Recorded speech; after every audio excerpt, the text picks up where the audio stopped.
Olá, amigos. Estamos aqui para mais um episódio do Unicast, o podcast para os oficiais de justiça.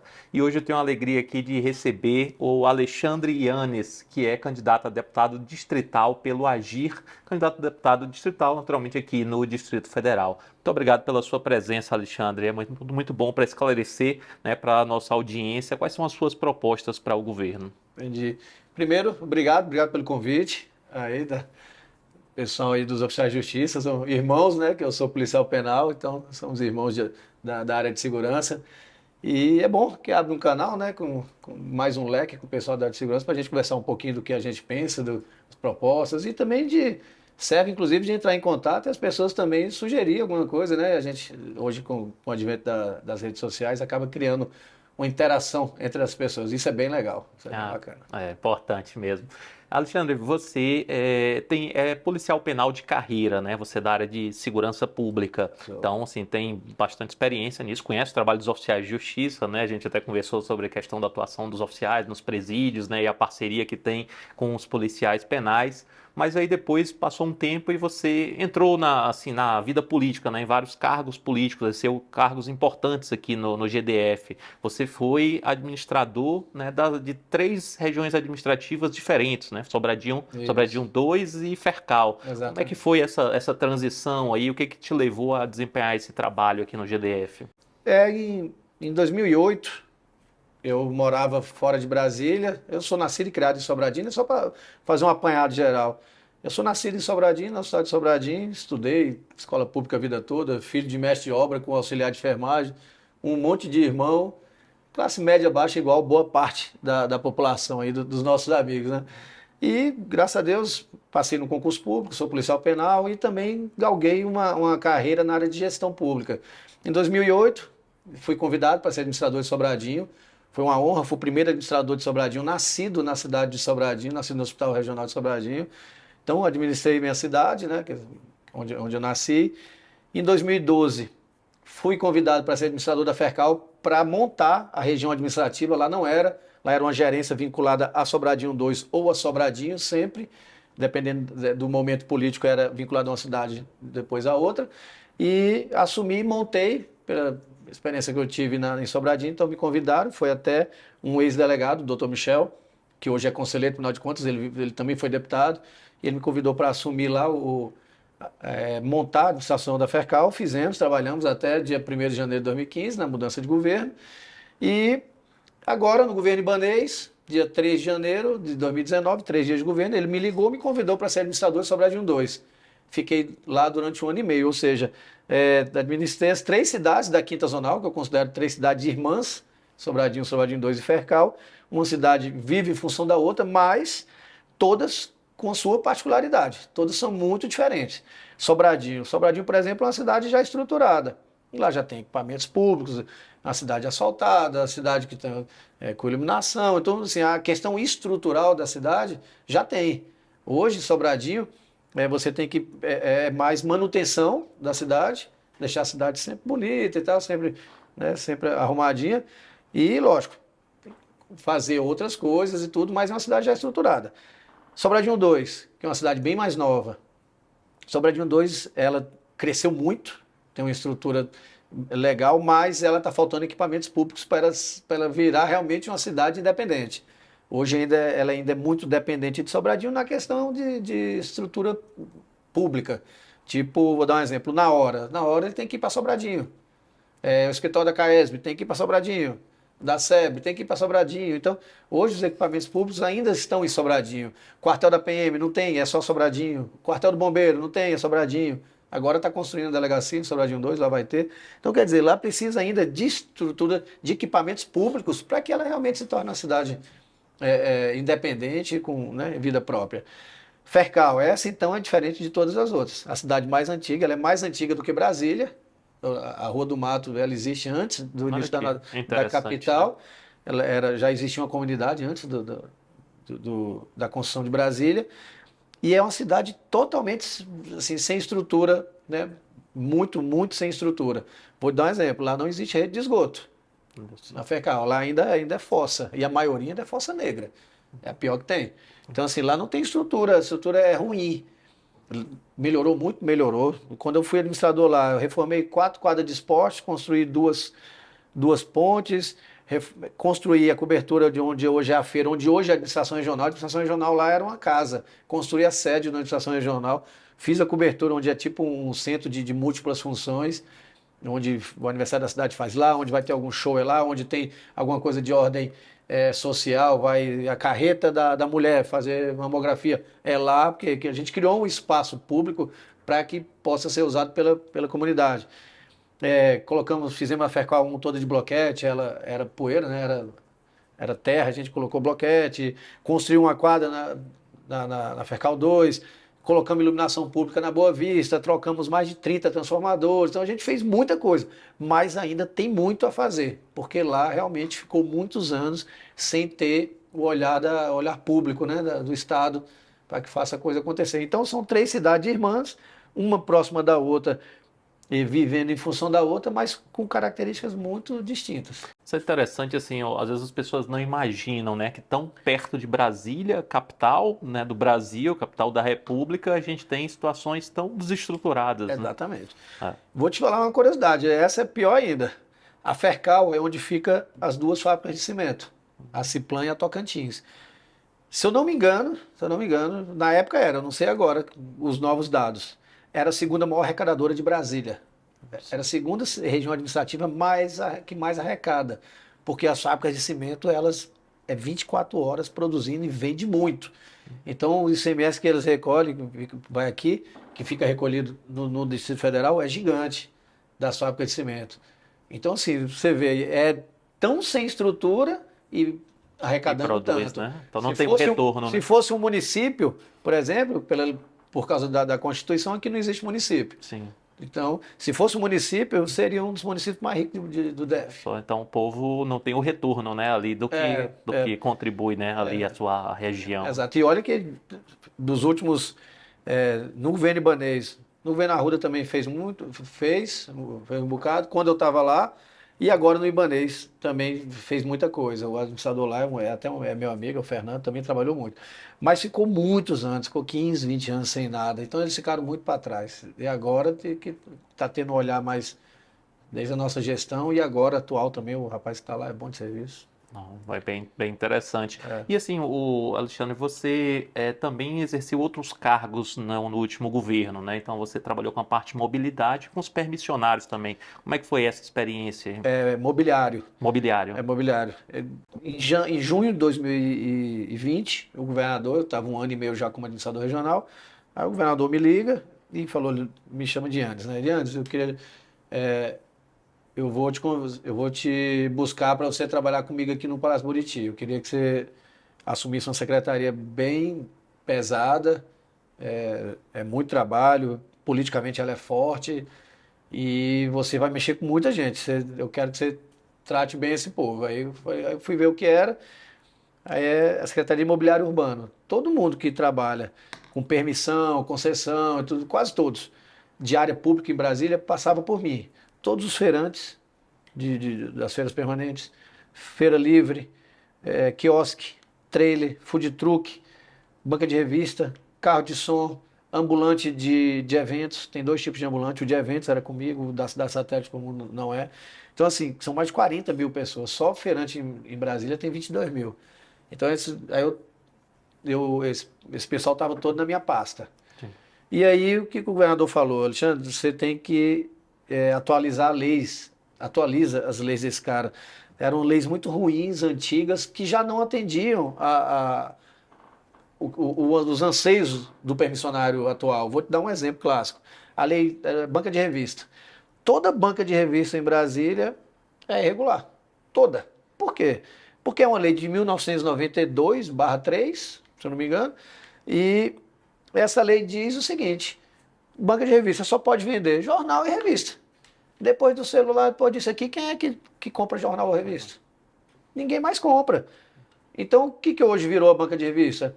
Virou lá o quiosque de produto de celular, virou de lanche, virou um restaurantezinho.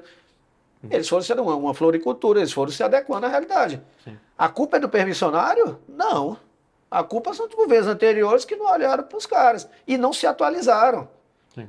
tem que atualizar, pegar o rol de atividades que podem ser exercidas no local e ampliar, e foi isso que a gente fez. Abrimos o processo, fizemos as audiências, chamamos os representantes da categoria, lá eles têm um sindicato, inclusive até estava me ligando aqui agora.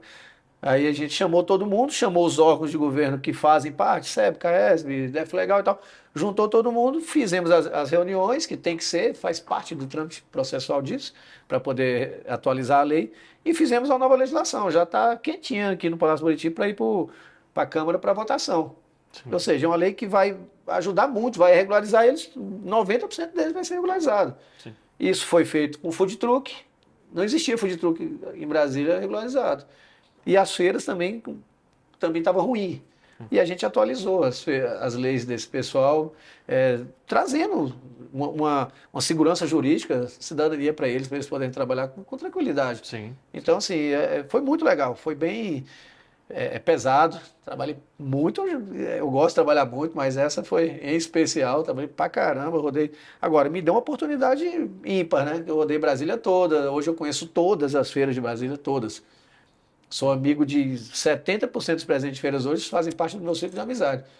Povo batalhador, guerreiro, que trabalhar com feira, eles pagam 2 tipos de taxa. A taxa pública, do preço público, que é para o governo, sim, e a taxa de rateio deles, para a associação deles.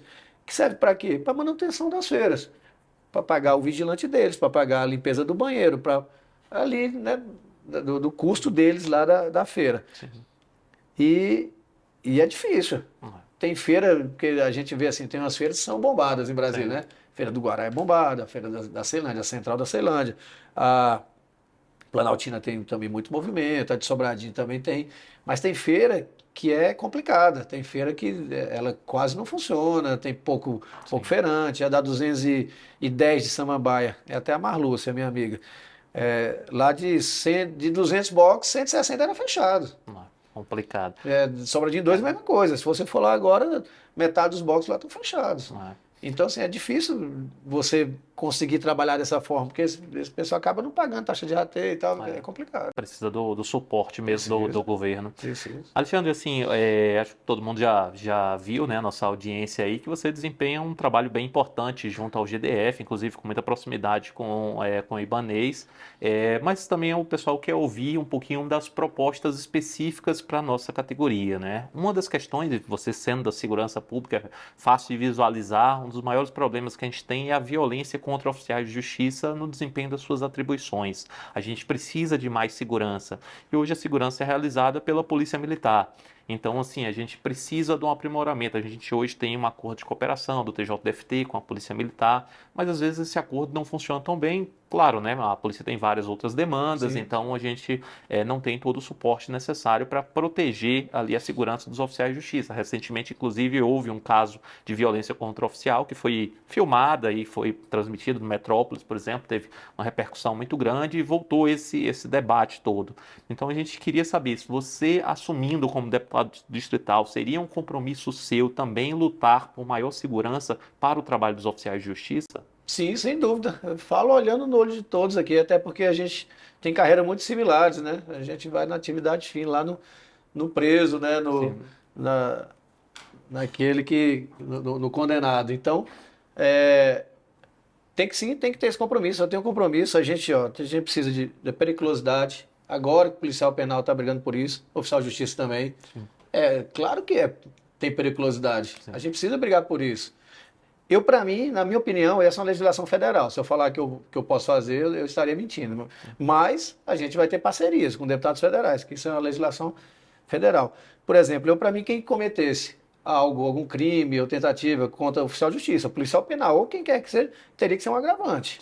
Sim, muito importante. E aumentaria a pena, 1/3, a metade, 50%, teria que aumentar, era um agravante. Outra coisa, a estrutura. A gente precisa melhorar a estrutura para receber vocês, no presídio, inclusive, para receber. Estava conversando com o nosso amigo aqui, o Elton. Com o advento hoje da tecnologia, é irreal esse negócio de oficial de justiça ter que entrar no presídio. É que as pessoas não sabem o que, que é a mobilização que é isso dentro de um presídio. Sim. Você tem que abrir as alas, tirar o presidente da cela, levar para uma sala separada, só para que ele, o oficial, olhe na cara dele e ele assine o papel dizendo que recebeu. Hoje em dia não existe mais isso não, gente. Hoje em dia é essa câmera aí, ó, que tá me filmando, tá o preso de um lado e tá o oficial de justiça do outro, ou quem quer que seja do outro lado, até para audiência também, junto ao juiz e tudo. E de lado resolve o problema. Durante a pandemia a gente teve um sério problema com isso, porque estava com muitos casos de Covid em presos. Sim. E o oficial de justiça continuou tendo que ir para lá para ter o contato. Mas Então, é irreal isso. arriscadíssimo mesmo. Com a tecnologia que a gente tem hoje, é impressionante isso. Ainda as pessoas não enxergarem que esse é um caminho que não tem volta mais. Sim. Que não precisa, é porque a gente está conversando, é uma mobilização que faz, que é perigosa. Cada vez que você adentra num ambiente carcerário, ele gera algum tipo de tensão, gera algum tipo de problema. Não tem, a gente tem que evitar esse tipo de situação para evitar problema, não só para a gente, não só o policial penal, não só o oficial de justiça, para o próprio preso. Claro. Para o próprio preso. Então a gente tem que manter sempre aquele ambiente de calma, de tranquilidade. Porque tudo que mexe lá é um vespeiro. Tudo que mexe tem algum tipo de reação. Sim. Então, com a tecnologia que tem hoje, rapaz, teria outras formas para fazer. Forma, né? Muito mais, né? Não tem sentido. Até. E estrutura mesmo. Vocês também. Eu não sei muito bem, mas a gente conversando um pouco, eu tenho amigos que são oficiais de justiça, essa questão de deslocamento. O Conselho Tutelar hoje tem carro do governo, por que vocês não têm o de vocês? Isso aí é complicado, né? A gente até, assim, hoje é um pleito muito antigo para atualizar a indenização de transporte que a gente compra em carro particular, recebe uma indenização por causa dessa utilização, mas está muito defasado. E até, assim, trazendo já para uma pauta que seria para, assim, você sendo eleito como deputado distrital, se você encamparia a redução tributária para aquisição desse veículo, porque hoje o oficial de justiça assume todos esses custos. Sim. E, assim, seria justo, né, que o oficial de justiça tivesse o mesmo tratamento que o taxista tem, que outras categorias têm, né? Minha teoria é o seguinte, se o governo para mim, ele tinha a obrigação de dar esse carro para vocês, para trabalhar, igual o Conselho Tutelar tem, igual a PM tem, igual a Polícia Civil tem, todo mundo tem. Você teria que ter um carro para fazer serviço. Se não der, tem que subsidiar, que é um particular subsidiado, é o taxista. Exato. Na verdade, é mais do que o taxista. Nesse caso. A prestação de serviço público ali direto. É bem mais, vocês estão prestando serviço público. A gente até teve um projeto de lei que começou a caminhar na Câmara Legislativa, depois parou, mas a gente assim, já viu uma legislação similar aprovada, já tem uma legislação similar aprovada em Goiás, e é um pleito antigo da categoria, né? Então a gente pode contar com você sendo eleito. Então você pode ter certeza, olhando aqui, pode ter certeza, a gente sendo eleito, essa bandeira é nossa, porque é mais do que justa. Sim. A gente está lá para brigar por questões justas. E retomando a pauta ali, quando a gente falou de segurança, recentemente a Constituição de Rondônia ela foi alterada e foi incluído um artigo deixando expresso que o oficial de justiça exerce atividade de risco. Isso tem uma série de consequências, né? Você sabe bem que trabalha na área de segurança pública, então assim, a partir daí outras discussões são travadas, questões de equipamentos, de medidas que são necessárias para proteger, para mitigar os riscos, eventualmente adicional de periculosidade, eventualmente uma aposentadoria diferenciada por atividade de risco. Mas assim, aqui no âmbito da Câmara Legislativa, você apoiaria um pleito para inserir os oficiais de justiça na lei orgânica como atividade de risco? Não só vocês, como a Polícia Penal também. A Polícia Penal, né? Os dois, com certeza. Seria... Essa aí é uma bandeira que eu tenho. Inclusive, o meu pessoal do estado de Goiás, se eu não me engano, eles ganharam agora na justiça. A periculosidade. Mas isso aí não tem que ganhar na justiça. O governo tem que enxergar que isso é a realidade. Sim. Tem que fazer. E eu, com a proximidade que eu tenho do governo, com certeza eu vou no governador e vou falar.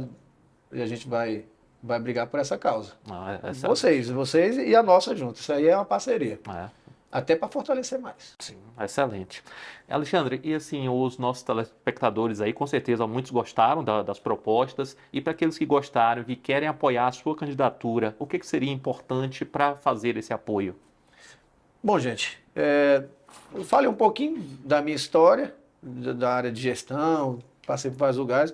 Hoje eu trabalho com 3 bandeiras bem distintas. Uma Eu sou muito ligado à minha região, que eu te falei, da região norte, lá, principalmente na região norte, e tem essa gestão, essa experiência na gestão de cidades. Então, isso é expandir essa experiência que eu tive para as RAs, para as RAs de Brasília inteira. A gente tem muita essa experiência na área de gestão de cidades. Tem também a questão dos permissionários. Esse pessoal também ficou muitos anos desassistidos. Agora que eu tive essa experiência final aí, no final do governo Ibanez, de trabalhar com os feirantes, quiosqueiros e tudo, é um pessoal sofrido, trabalhador, trabalha pra caramba e tudo, e totalmente desassistidos. Então eu vou comprar a briga deles, sem dúvida nenhuma. E empreendedorismo.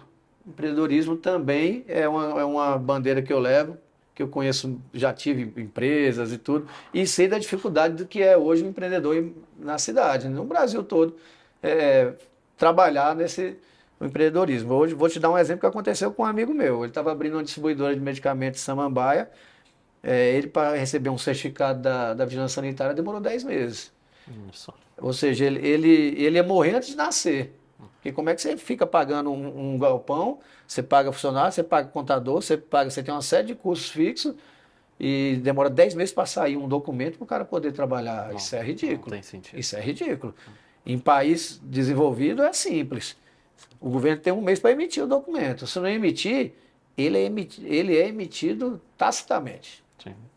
Vai emitido. O cara tem que cumprir aquilo, o empreendedor tem que cumprir aquilo direitinho, e o governo que regularize na hora que ele der. Ah, não tem funcionário, beleza, mas o cara também não pode ser prejudicado. Sim. O cara vai trabalhar. E depois o governo emite. Sim. Mas o cara vai poder trabalhar. Então, assim, porque é como se a gente trabalha de uma forma totalmente diferente. A gente trabalha sempre na má fé. A gente trabalha na perspectiva que o cara vai fazer algo errado. E não é. Não é. Na verdade, quem faz o errado são poucos. Só que esses poucos aparecem mais. Pessoal, assim, o governo acaba transformando o que é exceção na regra. Exato. Né? E acaba atrapalhando todo mundo. Exato. E esses poucos aparecem mais. Sim. Então, assim, quero trabalhar muito nessa área, de desburocratizar mesmo e tudo, para não precisar do amigo para poder fazer a coisa andar. Não, isso tem que servir para todo mundo. Sim. Não pode. E como é que o pessoal gostou mesmo da sua campanha, assim, quer apoiar? O que eles devem fazer? Te procurar nas redes sociais? Quais são as redes sociais? Tem vaquinha? Como é que funciona? Eu viabilizei hoje minha vaquinha. Mas, gente, eu tenho minha rede social. Minha rede social é Alexandre Yanes. Acho até que eu tenho aqui nas costas, aqui, ó, se dá para enxergar. Tem Alexandre Yanes, meu Instagram. Tem meu celular, meu WhatsApp é 982500880. É o meu, esse aqui, eu só tenho um celular, é esse. 982500880. Meu Instagram, @Alexandre Yanes, tudo junto. Yanes é Y-I-Z. Eu tenho até esse aqui que é o de A a Z, né? Que começa com o Alexandre e termina com o Yanes, o Z no final. Isso aqui é bem legal, então é fácil de me descobrir lá no Instagram, no Facebook e tudo. Tem um escritório hoje, meu comitê hoje fica na quadra 1/3 de Sobradinho, entre a quadra 1 e 3, do lado ali na quadra 1. Então é hoje a rua mais movimentada de Sobradinho, as pessoas conhecem. E é isso, se quiser falar comigo, pode falar, eu que respondo. Meu zap, sou eu que respondo, eu bato papo com todo mundo. Eu tenho algumas premissas de trabalho na política, que eu fui candidato na eleição passada, e eu tinha uma linha e eu continuo nela. E foi muito legal. Fiz uma campanha passada sem dinheiro, sem apoio de nenhum bambambam e sem visibilidade. Eu tinha 4 anos fora de governo, que eu não participei do governo Hollenberg. E mesmo assim, a gente teve quase 5 mil votos, fomos entre os mais votados da região da Quinta Zonal, que é Sobradinho 2 Fercal. Então foi muito legal, uma campanha muito bacana. E essa agora, eu estou vindo numa situação muito diferente. Muita visibilidade, administrador de Sobradinho 2 e agora subsecretário imobiliário urbano, que ampliou para Brasília toda. Estou tendo um apoio que eu não tive antes, muito apoio que eu não tive antes. Então, quer dizer, a coisa tem 30 associações hoje me apoiando, 15 síndicos, então é um negócio uma dimensão bem maior, mas tem algumas premissas que eu não deixo, eu não vou esquecê-las, não dá, faz parte de mim. Por exemplo, é até engraçado, chega a ser antipolítico, mas eu não estou nem aí não, eu falo. Eu não vou mentir para ganhar voto, não adianta, eu não vou mentir para ganhar voto. Que você precisa falar isso, que senão você precisa prometer mentira, falsa promessa. para depois o povo ficar botando o dedo na minha cara. Eu não. Se esse for o motivo, o pré-requisito de ganhar a eleição, eu perco. Sim. Não tem problema nenhum. Não tem problema nenhum. Mas eu não vou fazer isso, por um simples motivo. Eu sou nascido e criado em Sobradinho. Ando na beira do campo, levo minha mãe na igreja, gosto de tomar minha cervejinha no barzinho lá da esquina e tal. Eu ficar batendo papo com meus amigos. E eu vou deixar de ir nos lugares que eu gosto porque eu falei demais, porque eu menti, porque eu prometi coisa e depois não pude cumprir, sabendo que eu não poderia cumprir. Eu não. O que eu prometo é trabalhar muito. E isso eu trabalho. Quem olhar meu Instagram cansa só de ver. Porque eu trabalho pra caramba já. E não é de agora não. De 2, 3 anos pra cá, ou esse ano não. Eu trabalho 15 anos trabalhando muito. Sim. Então eu trabalho muito. Já consegui fazer muita coisa trabalhando como administrador de cidade, como subsecretário. Deixo um legado bem legal para onde passei, mas é sem conversa fiada. Sem conversa fiada. Eu gosto de trabalhar. Porque as pessoas têm que parar com esse negócio de ficar mentindo, prometendo coisa e não vai cumprir. E aí depois, por isso que o deputado some. Aí muita gente reclama, o cara ganhou, daqui a 4 anos ele aparece. Mas por quê? Porque ele falou demais. Aí ele vai nos lugares, o cara bota o dedo na cara dele, que você não fez isso pra mim e tal, você falou que ia fazer isso e tal. Aí o cara começa a ficar de saco cheio e fala, eu não vou mais lá porque o cara vai você é mal recebido. Mas é mal recebido porque ele falou demais. Sim, sim. Então, assim, isso comigo não. Eu prometo trabalhar muito. Já trabalhei muito, já fiz muita coisa. Entra no meu Instagram, entra no Facebook. Se quiser, pode mandar o zap para mim naquele número que eu passei. Eu vou mandar de volta os materiais, as coisas que a gente fez, tudo. Fizemos muita coisa. Mas dentro de um trabalho sério e a coisa correta. Porque senão não dá certo. Eu tenho que mudar na minha cidade? Vou nada. Não vou nada. Porque a minha vida é lá, vou morrer lá. Então, assim, esse é um pré-requisito que eu tenho para trabalhar. É fundamental, né? A palavra acima de tudo. Exatamente. Né? Trabalhar. Então é isso. Mas, assim, não vão se arrepender. Exatamente isso me dá a liberdade de trabalhar da forma correta, de montar uma equipe da forma correta, que tem que ser, de gente boa, trabalhadora e tal, e técnica. Então, fazer a coisa andar direito. E vai ser dessa forma. A gente vai ganhar, a chance nossa está grande, está boa, escolhemos um partido bom, muito apoio, está num crescimento muito forte e tudo, mas da forma correta. Maravilha. Te agradecer mais uma vez aqui, Alexandre, pela sua presença, né, pela sua disponibilidade para esclarecer a sua pauta para, né, os oficiais de justiça, para os servidores públicos em geral e para toda a nossa audiência. Muito obrigado por você ter se disponibilizado para vir aqui fazer esses esclarecimentos. Eu que agradeço aí aos nossos espectadores. É isso aí, gente. Obrigado mais uma vez, encerrando aqui um podcast. Até a próxima. Sempre que convidado, virei.